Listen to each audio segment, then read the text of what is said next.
Let's start by going right back to the early days. When was the first time privately you sang together? And then when was the first time publicly? I mean, did you... I can remember it. Keppel Road. The first time we sang together was in Keppel Road, in the lounge, with 3 brushes with tin cans on the top. I still got that. No. 3 tin cans on the top, pretending they were microphones. And that was the same afternoon we found out we could actually sing in harmony. That's the first time we physically sang together and found out that we could actually sing. And then in terms of performing, how old were you when you actually went in front of an audience? What did you do? 6 and 9, I think. See, our father was a drummer. Gaumont Theatre was really the first. Well, yeah, right. In front of an audience, it was a Gaumont Theatre. And can you think back, were you excited about going to Australia or what? No, because we didn't know what Australia was. I mean, we were only young kids, and we said, hey, we're going to Australia. We were frustrated at the fact that we thought we were going to see kangaroos. Hang on a second. At 6 or 7 years old, you haven't got a geographical education. You don't know where. Robin, that there was an excitement that we were going to travel around the world. Big ship, yeah. We were going to leave England and travel. At that age, it's just an incredible thing. It's an adventure, yeah. Were Festival Records your first record company, in fact? Yes. We all talk at once, yeah? Was Festival Records... Your first record Our company? first record labels, yes. Lead on. First contract. And we went in there and they told us that they were going to do amazing things for us. And they did. They couldn't have done anything more amazing than they did. And, yeah. And it all ended up with them... trying to stop us from leaving Australia when we wanted to because we couldn't get a hit. They wouldn't do anything to help us get a hit. 14 flops in a row. But why did they try to stop you leaving Australia? Because our first #1 record had happened. That was Spicks and Specks. That we'd recorded in a different studio with somebody else. We were teenagers too. You know, we were appealing now. You see, we were starting to appeal, and we were #1 in the charts. And we said, well, we've had enough.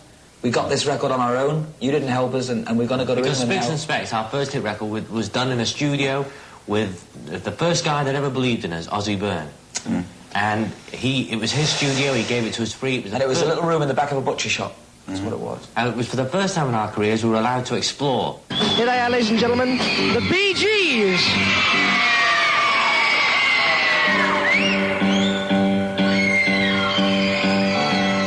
Where is the sun that shone on my head?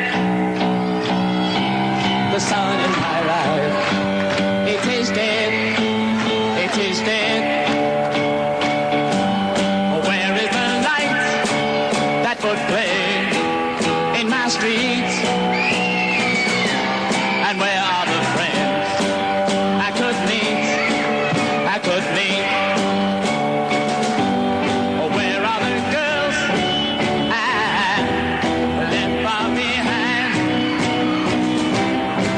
And the space of the girls on my mind. And that was one of the first tunes that the Bee Gees mailed you from Australia for you to listen to, wasn't it? That was, David. That was one of about 20 songs they sent from Australia. And I received them when they were on the high seas heading for London. And they were very pessimistic because a lot of people advised them not to go. And it was very hard for them because Spicks and Specks was their first #1 hit in Australia. That extraordinary talent in songwriting, is that just a talent you're born with or a talent you nurture or what? You have to be born with it in their case. It's not something that anyone can ever learn. It's totally with them instinctive. And it's so fast. And I remember when they did their first demo records, there was a power failure in the studio, and all lights went out, and they sat on some stairs and just strumming guitar. And it was in the space of about...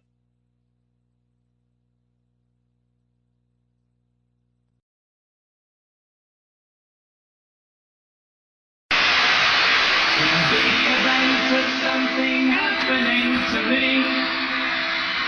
There is something I would like you all to see. It's just a photograph of someone that I knew. Have you seen my wife, Mr. Jones? Do you know what it's like on the outside? Don't go talking too loud, you'll cause a landslide. Mr. John.